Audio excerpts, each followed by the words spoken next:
Olá, mundo do samba, olá, Carnaval de São Paulo. Sejam bem-vindos ao podcast Sampa Samba, último podcast do ano e sempre o tradicional episódio, né? O carnaval que passou e o carnaval que virá, né? Nesse episódio a gente sempre faz uma recapitulação do que aconteceu em 2025 e do que esperar para 2026 aí na folia aqui em São Paulo e na cidade de Santos como um todo. Então a gente vai começar aqui por Santos, relembrando o carnaval de 2025 na cidade aqui da Baixada Santista. É um carnaval que acho que a maioria das escolas conseguiram alcançar o que era esperado no ponto de vista. Acho que todo mundo quer sonha em ser campeão, mas acho que algumas escolas sabem que essa realidade é muito complicada às vezes, né? Principalmente escolas que sobem do acesso para o especial ou escolas que estão no acesso, que ainda estão pleiteando, de certa forma, uma estabilidade na formação, na formulação de desfiles como um todo. Então acho que nesse sentido a gente teve mais escolas conseguindo, vamos dizer assim, desfiles melhores que 2024 do que necessariamente escolas que tiveram, saíram, vamos dizer assim, com aquele ar de frustração. Acho que poucas escolas tiveram isso.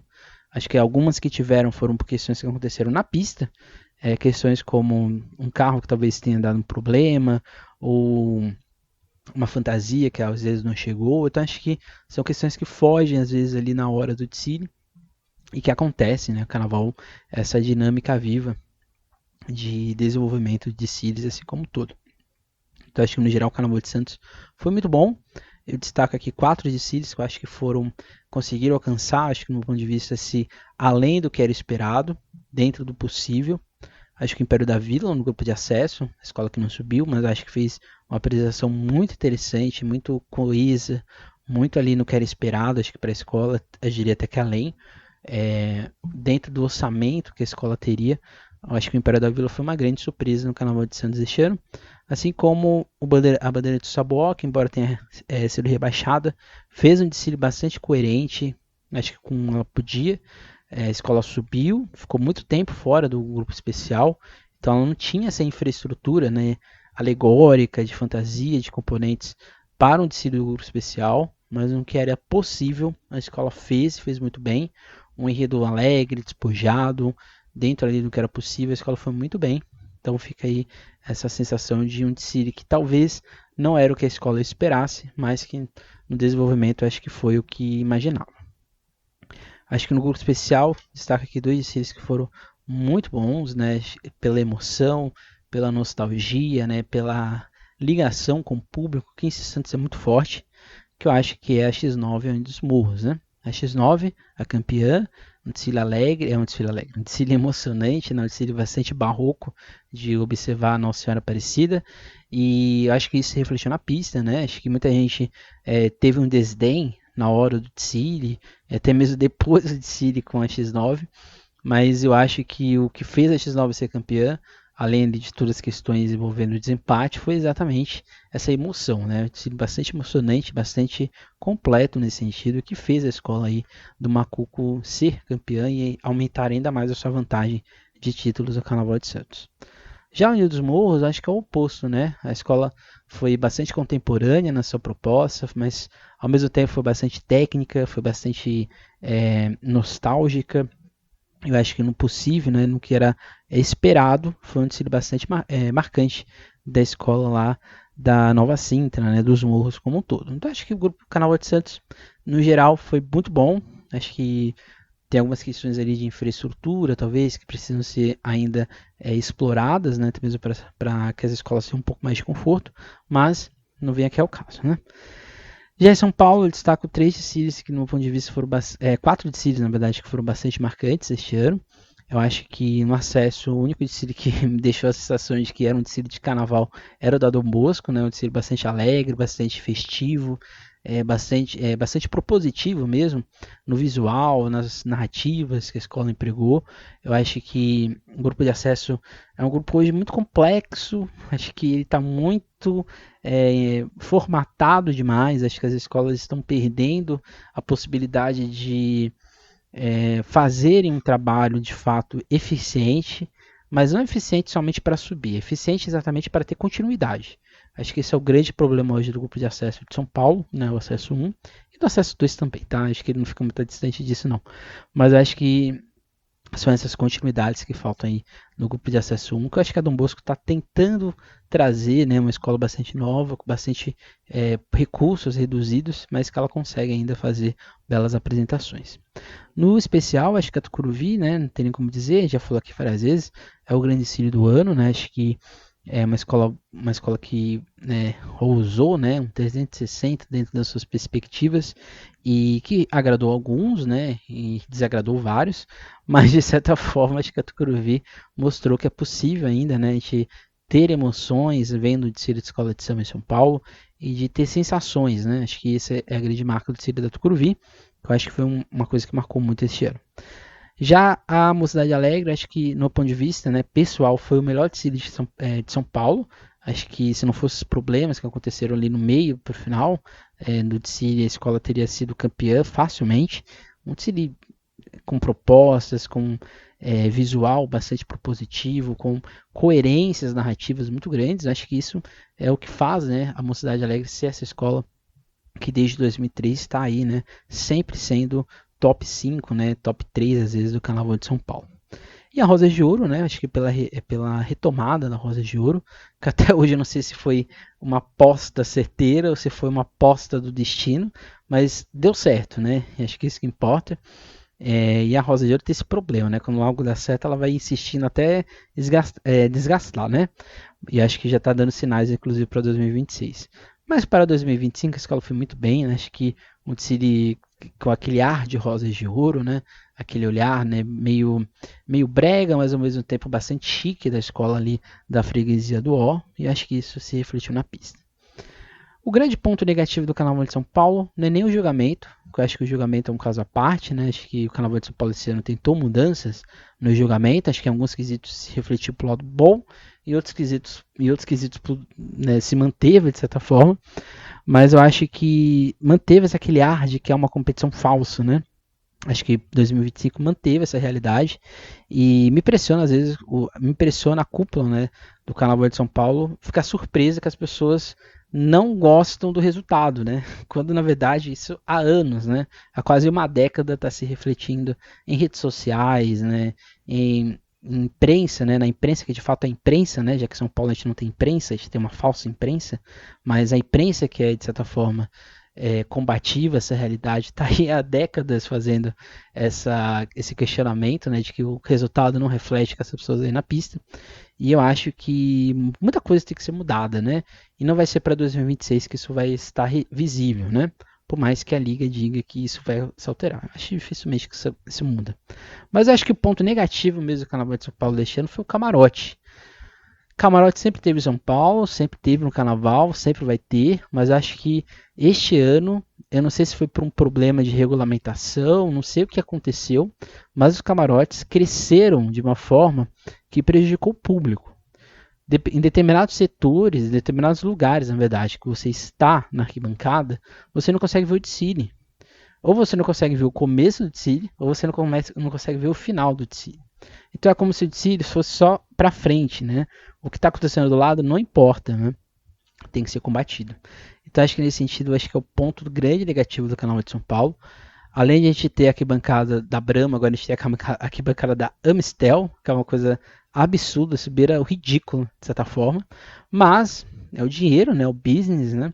É aquela visão de que se temos dinheiro, temos que nos adequar a ele, não o dinheiro tentar se adequar à realidade do carnaval. Em São Paulo tudo é o oposto, né? É a gente que tem que se adequar ao dinheiro. E eu acho que isso fica muito perceptível nesse ano, nesses camarotes, que eu acho que vão estar de novo presentes para 2026, mas eu espero, né, pelo menos que haja uma regulamentação, né, até mesmo de som, né, já que muitos camarotes não respeitam isso e não há nenhum tipo de fiscalização pelo jeito, né, já que eles ficaram ali quase 3 dias, né, tocando música alta sem parar. Então acho que esse foi o carnaval de 2025, vamos agora pensar para 2026, né? No caso de Santos, o que eu fico agora pensando, né, é se a gente vai ter competitividade, né? Acho que por mais que o Carnaval de Santos tenha lado positivo é que ele está crescendo, né? Ele está voltando a ter holofotes. Mas ao mesmo tempo eu fico bastante reticente com o investimento, né? Eu acho que ainda falta, né, em algumas escolas, investimento. E não é investimento só de dar dinheiro para o desfile. É investimento de infraestrutura, de bons barracões, de bons lugares para as escolas terem seus ensaios. Eu acho que a Prefeitura de Santos consegue fazer isso na medida do possível, mas eu acho que ainda falta em outros, né? Talvez no sentido de que algumas escolas consigam ter uma segurança, né, um conforto de fazer desfile de carnaval, que é muito caro, né, e demanda muitas coisas, né? Então acho que nesse sentido é o que falta em Santos para que a gente deixe de ter só 3 escolas sempre competindo no carnaval, assim como em Vitória, né? Que a gente tem ali só a MUG e a Boa Vista ficam disputando e às vezes tem outras, né? Em Santos a gente tem algo muito semelhante, né? A gente tem União Imperial, X9 e União dos Morros e eventualmente a gente tem a Amazonense, né? Conseguindo às vezes lutar com essas 3 e às vezes não conseguindo lutar. Então acho que nesse sentido é o que falta para o Carnaval de São Paulo, para o Carnaval de Santos, na verdade, essa diluição do investimento para que todas as escolas, né, na medida do possível, consigam ter essa competitividade bem visível, bem exposta.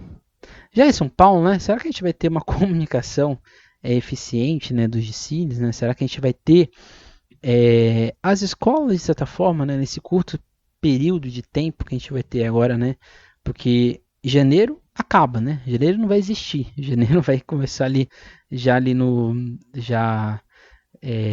dia 5, vamos dizer assim, né? Que é segunda-feira. E até o carnaval, né? Tendo visto que o carnaval de São Paulo, algumas escolas desfilam no final de semana antes, então a gente vai ter aí quase 4 semanas de fato de desenvolvimento para os desfiles. Então o carnaval já chegou, né? Já não tem muito o que ser feito.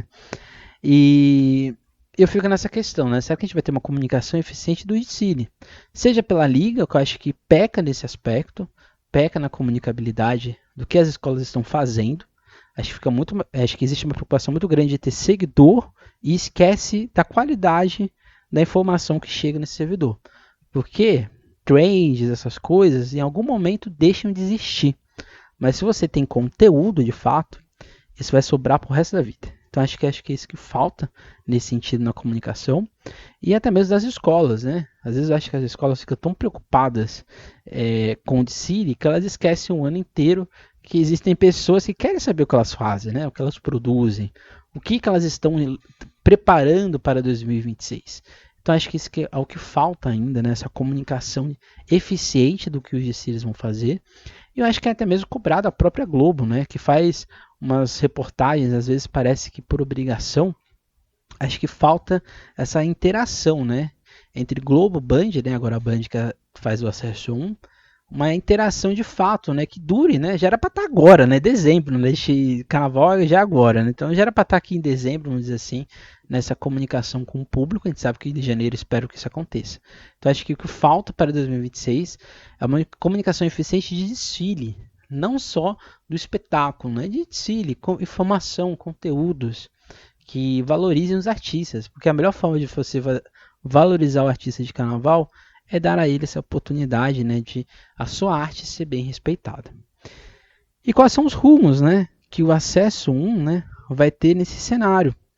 Porque eu vejo uma qualidade de queda do Acesso 1 para esse carnaval de 2026 e eu não sei, do ponto de vista, eu acho que a competição do Acesso 1 vai ser muito mais no sentido de será que as favoritas vão errar e as que não são tão favoritas vão conseguir pegar essa vaga?